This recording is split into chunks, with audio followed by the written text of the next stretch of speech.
girl, this is the peak, the prime of my life. Like, girl, 8:30. Tapos na ako sa lahat.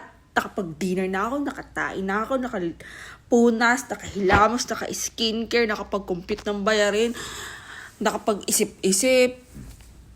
Alam mo yun, dami ko nagawa. I'm so productive today. Nakabili na rin ako ng konting mga pangangailangan sa pang-araw-araw na buhay. Like, ang dami ko nagawa.